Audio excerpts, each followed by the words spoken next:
Hey everyone, and welcome back to the channel. Today we work on the nutrition facts problem from PSET 2 of CS50 Introduction to Python. Before we get into the coding part, let's firstly read what the requirements are. The US Food and Drug Administration, FDA, offers downloadable or printable posters that show nutrition information for the 20 most frequently consumed raw fruits in the United States. Retail stores are welcome to download the posters, print and display and/or distribute them to consumers in close proximity to the relevant foods in the stores.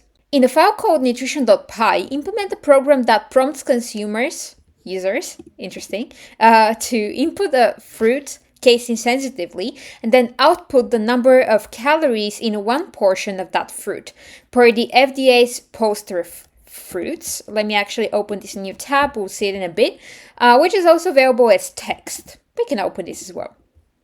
Capitalization aside, assume that users will input fruits exactly as written in the posters. Example, strawberries, not strawberry. So if it's in plural in the document, the user will input it as plural as well. Ignore any input that isn't a fruit. Okay, so here's a quick demo. Let's see, the user inputs apple and they receive this message, calories 130, then item banana, calories 110, and so on.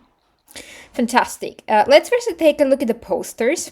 So here's the poster, the textual version. So we have apple, 130 calories, avocado, 50, banana, 110, and so on and so on.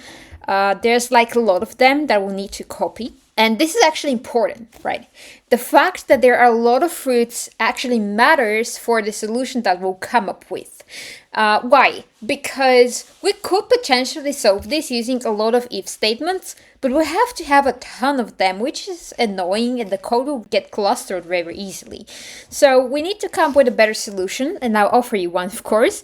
So let's directly move into our IDE and get started with the code. Of course, our first task would be to just read the user's input, right? So we already know how to do this, and we know that typically when we ask the user for input, we tend to store that input into a variable. So I'll create a variable for item, right? The item that the user has chosen, and that will equal input. Let's see what prompt was given in the example. Item colon. Of course, you don't need to exactly follow this. I believe Check 50 doesn't really care about what prompt you write, but I think this is a succinct and clear one, so I'll use it. Item colon space. And now something important is the user might use some sort of crazy casing, right? Uppercase, lowercase letter, a mixture of them and so on. So in order to avoid having issues with the casing, what we can do is we can just bring it to lowercase like this using the lower method. So this way, if the user writes apple like this, the result would be just apple lowercase. And from here, once we are sure we have the item in lowercase, whenever we do comparisons, we'll always use the lowercase versions and we won't have any issues with that at all. Okay, first part is done. From here, how can we solve this problem more elegantly? Clearly, if statements would work, but they would make the code extremely long. How can we do it more elegantly? Well, there's something called a dictionary, where we can have something we call keys and values that correspond to these keys. So in this case, what would be our keys and what would be our values? Well, for keys, we would most likely have the item itself. For example, apple. Let me actually write it like this. Key value, like this. So the key would be apple, for example, and the value would be the corresponding calories that are associated with this key. I don't remember what it was for apple, but we can check it. It's 130. And then we could have a second key that is avocado, and the calories are, I don't know, let's see, 50, and so on, right? So how do we create such a dictionary? Let's see how we can do this. I'll just show you the syntax real quick, but before that, I'll create a variable which will store all of this information.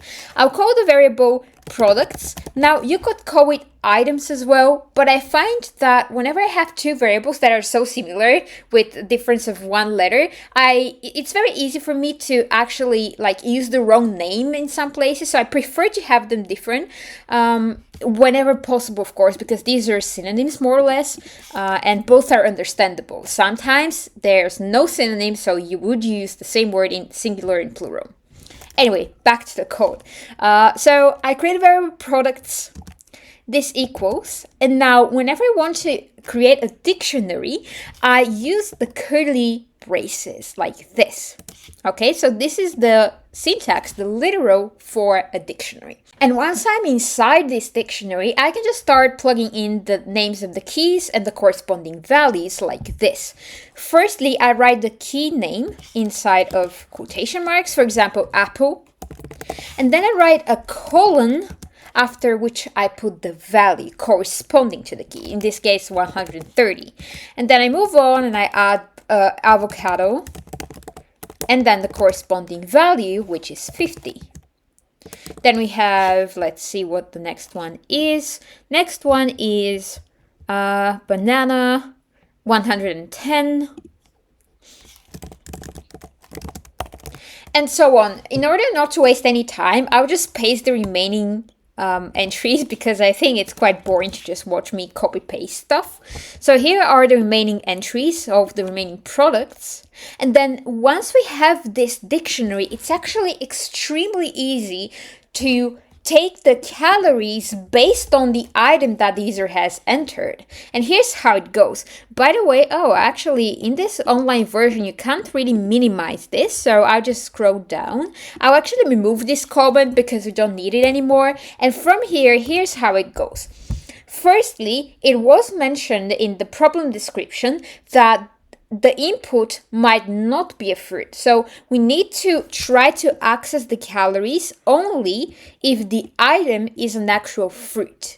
Or in other words, only if the item is actually a key in this product's dictionary, right? If it's not in the dictionary, then it's not a real fruit. Okay. So the first thing I'm going to check is if the item is in the dictionary.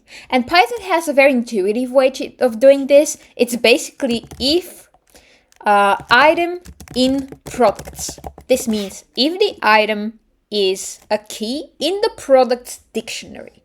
If it exists somewhere here, then it's a valid fruit. And if it's a valid fruit, what would we want to do? So we want to print a statement. I'll use a formatted string. And that statement, I remember it from the demo, says calories. And now I'll add curly braces. Why? Because now I don't want to output literal text, but I want to somehow access the calories of the current fruit. And how do we do this, right? This is the most important thing probably.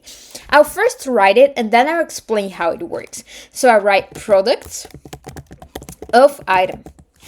And now, at first glance, I believe this seems a little bit confusing if you don't really understand the syntax. So what does this mean? Let's try to understand it. Products is the name of the whole dictionary, right? And then inside of the square brackets, I write item.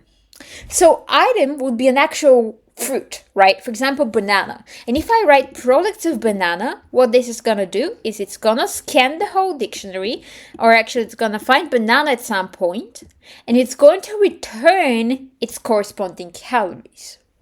Or if the user inputted lime for item, what I'm basically saying here is go to product and find the calories corresponding to lime, because that's the item in this case. And it will go to the dictionary, it will find lime, and it's going to say, oh, it's 20 calories. If the user inputs orange for the item, then here I'm going to say, go to the product dictionary and find the calories for an orange. It's going to come here, it's going to scan, and it's like, oh, here's orange, so the calories are 80. So that's how this solution works, and I believe this is everything we need. We just need to test. I'll just run one local test, Python nutrition.py. Let's write plums. We should receive as a result 70. Yep, there we go. And I think we're just ready to test with check 50. So let's copy the command. There we go. Paste it here, wait for a bit and see the result. Okay, seems perfect. All of the tests are passing, so our solution is correct. That was everything for this tutorial. I hope you found it helpful and interesting, and I'll see you in the next one.